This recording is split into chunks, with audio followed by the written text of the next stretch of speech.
stand for the President of the Federal Republic. By height, by shape, and by appearance, I do not in any way resemble the President. But I am here nevertheless on his order to represent him. Mistakes are mine, the correct ones are his.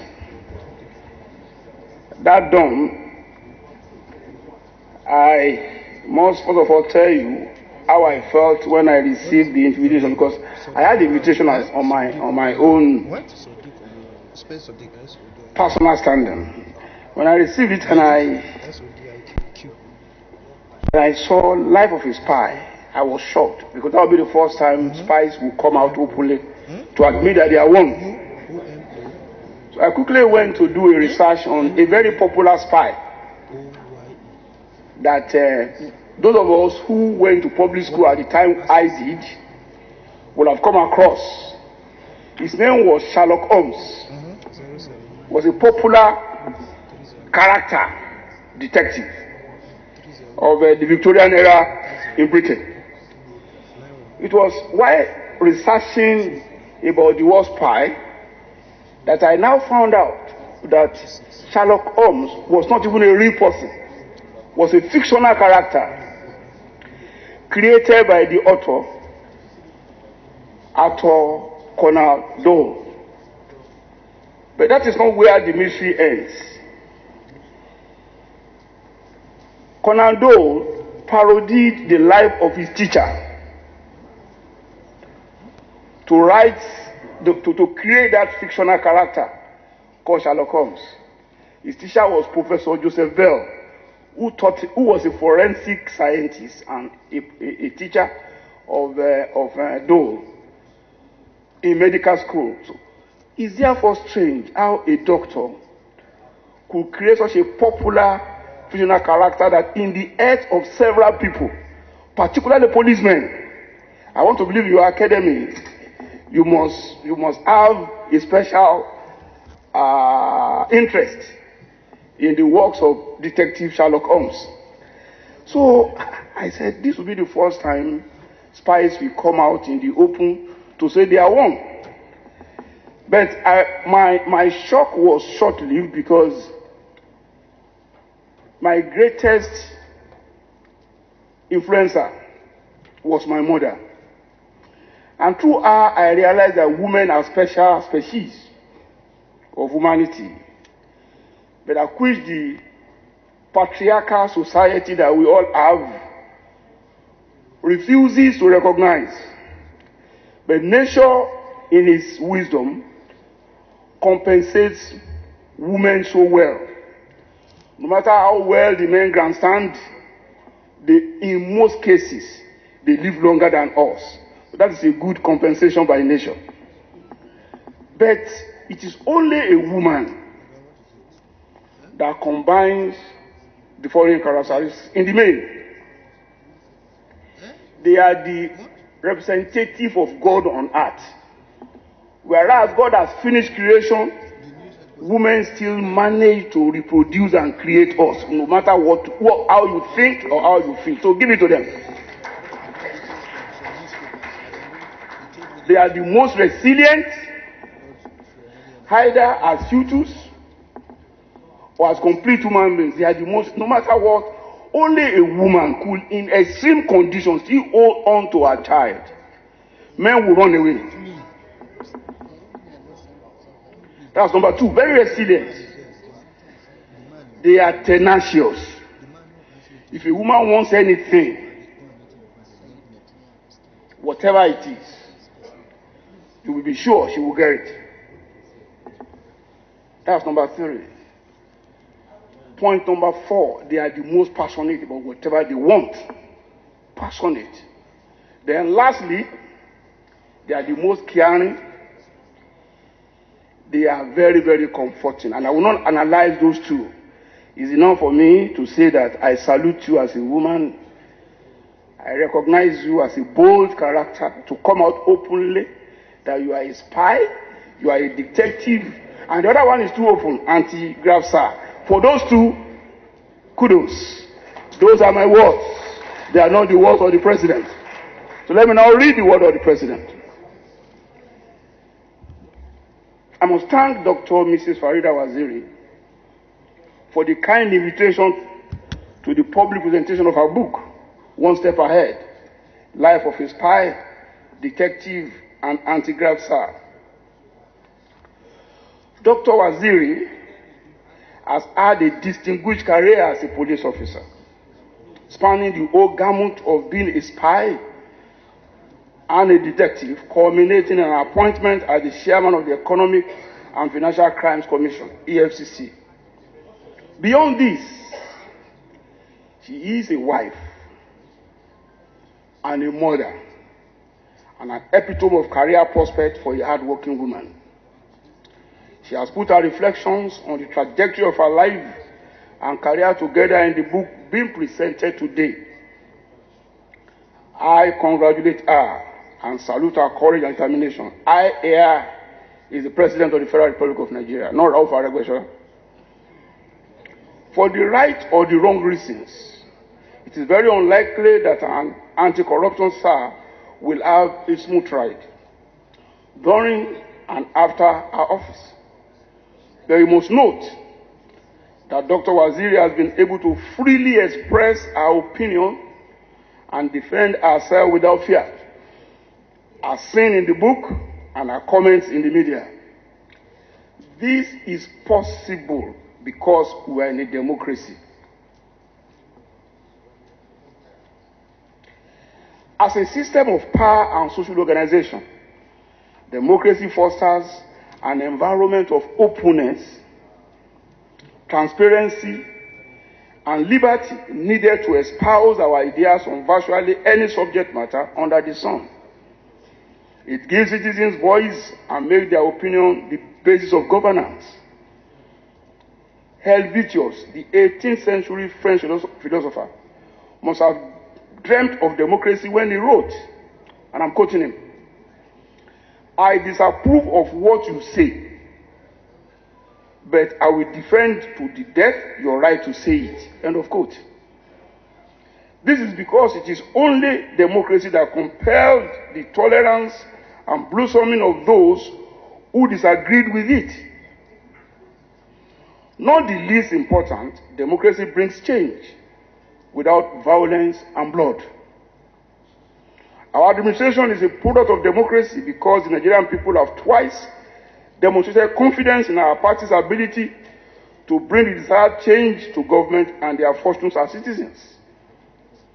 We should therefore all work to support democracy in order to sustain and develop it. We have a greater future in democracy, just as democracy has a greater future in us. From time immemorial, one of the purposes of a book is to document experience that will serve as a platform for learning for present and future generations. Human progress has been possible largely because of the privilege of books or any recorded matter, from cuneiform to hieroglyphics to the current modern stage of writing. Documentation of thoughts, ideas, and experience have been the only way to guarantee human development and ensure that we learn from one another. We don't have to reinvent the wheel because the wisdom of making it has been documented. We also know about the great encounters of religious leaders with the divine, the empires of the past, the epic challenges faced by humanity, and how they were conquered through books that froze them in time. Some of our views, no doubt, I mean your views, the author, are going to receive plaudits, while others are going to draw flags. It is in the nature of books, and considering your antecedent as an anti-corruption Czar, that they will come in torrents. What we must avoid, however, is censorship. However, we must know that corruption is a major challenge of governance and development, which we must all seek to eliminate from our system. Our administration's commitment to eradicating it has been unwavering, and we shall unrelentingly pursue its eradication. We have made significant progress in loot recovered, leakages blocked, and deterrence imposed with arrests and prosecutions made. If the impact has not been too apparent to some observers, it is because of the deep root corruption has taken and the extent of the spread before our advent. Nevertheless, we have received good reports and commendations from home and abroad on our success in fighting corruption. With our steady efforts, we have great hopes that corruption will be eliminated in our country.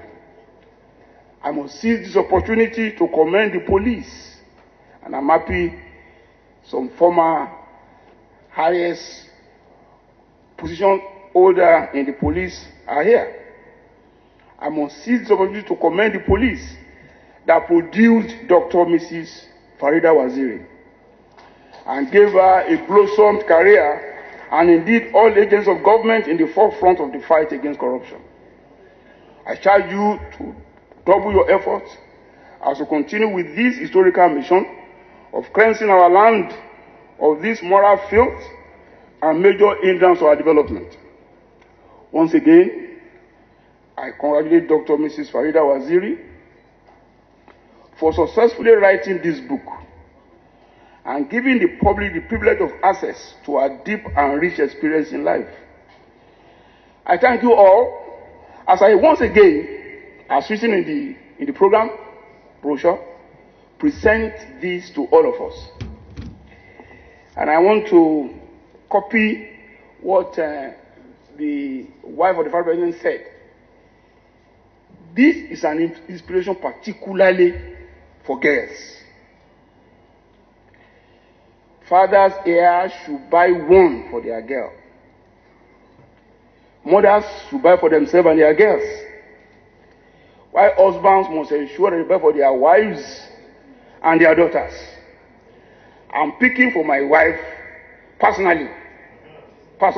Please press me down. Say the president said, no, Rauf Aregbesola is speaking for his wife and his daughter. For the president, when he comes, I'll tell him that you have all done what I've asked you to do. So he will, on his own, get in touch with the author. I thank you for your attention.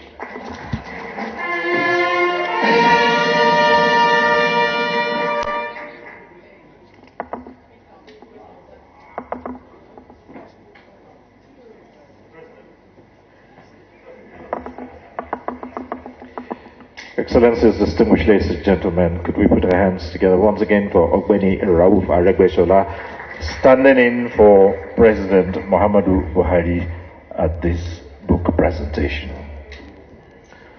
We like to thank the President's representative, having done the honors of presenting this book to the public.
The book is unveiled, then the distinguished personalities up here will each take a copy, and then they'll line up here and hold that book up so that the photo shoot will be just perfect. Thank you very much.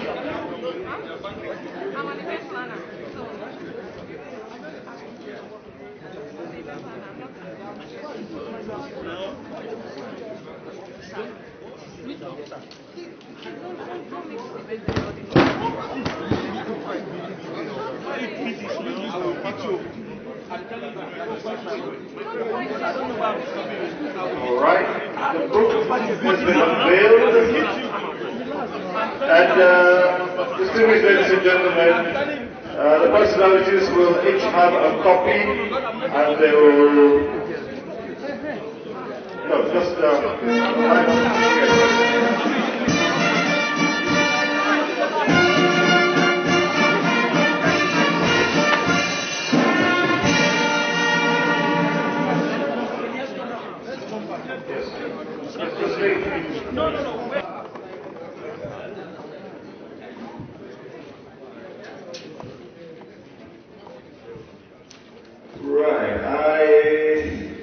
Yes, in just a moment you will get the perfect shot. That's for the photographers. Thank you. And with the distinguished personalities holding up the life as a spy detective and Anti-Graft Czar, written by